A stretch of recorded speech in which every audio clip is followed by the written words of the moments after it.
But as I watch it, I'm thinking, oh, that's got good body weight and all these other good things. You can still see some oscillation in it.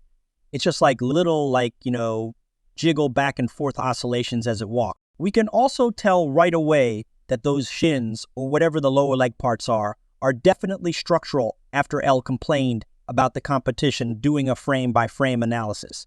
I know there are a lot of things that we couldn't tell before with the covers on because they look smaller. Well, basically after the chancellery verdict today, I was thinking, my goodness, what's Elon doing tonight? Well, we know he's in the Optimus lab and he's looking at everything. So basically, he's not allowing it to divert his attention. It's Optimus here. The future of robotics is here, and it's brought to you by Tesla. But first, let's explore the fascinating world of Optimus so you can truly understand why it's making waves in the tech industry. In this video, we'll take a close look at Tesla's incredible humanoid robot, Optimus. From its astonishing walk and intricate design to its potential charging methods, plus we've got some fascinating insights into how motion capture is revolutionizing its development. But before we get started, don't forget to smash that like button and hit subscribe to join our ever-growing Tesla Insights community. Let's move. Elon shocked everyone by bringing Optimus the walking robot to what I believe to be the Palo Alto factory. While I can't be positive, it seems likely. The intriguing part is that we really got to see Optimus walk. It's remarkably realistic and has a decent distribution of body weight, but there are a few small jiggles in its gait. When examining the walk, we can see that the lower leg parts are structural because the skin has been removed, confirming any doubts about their intended use. Elon Musk's request for frame-by-frame analysis has paid off because with the covers removed, we can see the inner mechanisms much better. The leg motors, especially the hip ones, look smaller and more streamlined than before. Without the outer shell, Optimus appears quite skeletal, resembling a stick figure in comparison to some other beasts. Its eye patrol mechanism, which was previously hidden, is now visible with 3 link joints. When considering the energy dynamics of the battery pack, it's important to keep in mind that the heat generation within the robot affects not only specific areas but its entire body. Effective active cooling becomes essential to enable high-speed charging, but it's somewhat challenging to ascertain the presence of fans on the other side for this purpose. The notable heat emission zones seem to be concentrated around the underarm and armpit regions akin to a human perspiring. The cable routing also looks well organized. It's difficult to determine the exact angle, but there appears to be a slight tilt from horizontal. We can clearly see the fans responsible for cooling the battery. They are likely cooling a liquid rather than air. The technique by which Optimus is tied is revealed. Previously, the tethered form went via the top of the head, but it appears that this approach has been abandoned to prevent the neck region from being overworked and burdened with bearing the weight of the entire body. The shift makes sense. Optimus has a very sleek design despite having heavy-duty parts including FSD chips, CPU, GPU, and batteries. This design differs from previous models, which frequently have large backpack-like structures. However, piece on the back of the Optimus that makes us wonder what it is used for.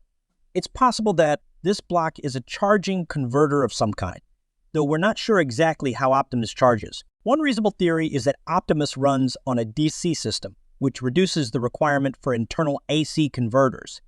Instead, it may rely on external parts, similar to the chargers used for laptops, e-bikes, and phones. This strategy is acceptable, makes the design simpler, and improves portability in terms of charging capabilities because of the limitations of its battery pack, which Jordan estimates to be between 7 and 8 kW at maximum. Optimus might not be compatible with a 250 kW supercharger. This translates to about 110 V 32 amps, which is similar to a level 2 charger. However, charging speed may vary depending on factors like cooling and the charge curve. Moreover, it's important to note that the battery chemistry appears to be NMC, which offers a better balance between utilization and charge speed than LFP. Given the similar charging duration, the trade-off is negligible. Another thing to think about is the possibility of software limiting these bots to 90 of their battery capacity. Although the battery may hold 2.5 kW, limiting access to the top 10 can seriously extend its lifespan. For humanoid bots, this strategy might be more useful than for autos, where an extra 10 of range is more important. Furthermore, The proximity of nearby charging stations facilitates deeper battery discharges compared to vehicles that might have to travel to a charging point farther away. Upon closer inspection, the Optimus wrist mechanism is revealed to have two sloping joints that allow for a wide range of motion. These joints resemble spherical joints and facilitate both rotation and articulation, much like those found in the human hand. The wrist of Optimus has become more compact and narrower due to design evolution. The hip pelvic area also features streamlined components with smaller motors. This streamlined design makes the bot appear more efficient and aesthetically pleasing. The hip joint center of rotation appears slightly lower than that of a human, which is necessary because humanoids have different axes of motion when walking.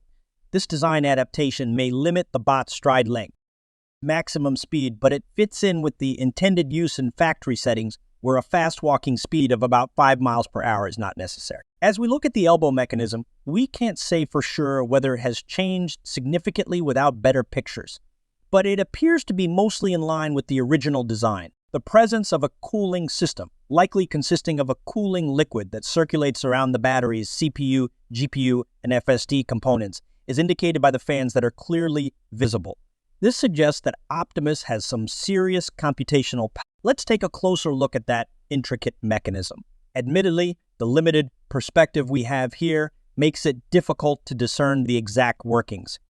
Remember how the previous version had a prominent black component that extended over the top to provide additional clarity.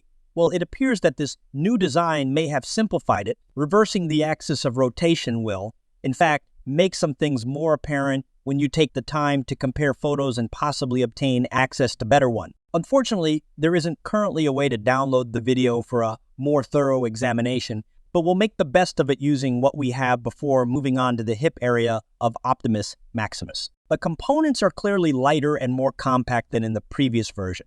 However, because there are no covers, some cabling is now visible. Notably, unlike some other robots that resemble a tangle of wires, these wires are neatly enclosed by cable races. The team appears to have given careful consideration to maintaining Optimus's neat and efficient appearance, even with its skin removed. Moving on to the fascinating subject of leg movement, it is evident that Optimus's knees never fully lock out. Instead, they maintain a slight bend during the walking cycle. This is a classic challenge in robotics, imitating a human's natural gait, although there is still room for improvement. While Optimus exhibits remarkable hip and torso motion that closely resembles the minute weight changes and rotations of a human walker, an examination of the arm systems reveals that the elbow joints are mostly unchanged from earlier prototypes. In contrast, the wrist mechanism has grown more compact and streamlined as a result of the amazing developments made by OPTIMUS for Tesla bulls and those with an eye for finding the next hidden treasure in the stock market. It goes beyond simply watching from a distance. Look for Alpha is your one-stop shop, encompassing instruction and optimization that concludes our exploration of the Optimus world in this movie. The theodolites you saw are probably utilized for accurate measurements and tracking, improving the lab's overall capabilities. Analyzing Tesla's innovative humanoid robots walk, pattern, and possible charging techniques. We want to know what you think about Optimus's capabilities and its role in Tesla's future. Are there any particular aspects you'd like us to explore further in our upcoming videos? The motion capture setup and careful attention to detail in Optimus's construction reveal a promising path for Tesla's foray into robotics. Comment with your ideas and queries below, and don't forget to hit the like button if you're as thrilled about Tesla's innovations as we are. Sign up for Tesla Insights and turn on the alert. Ring follow along for the most recent information about Tesla's incredible journey. We appreciate your participation today and hope to see you in our upcoming videos.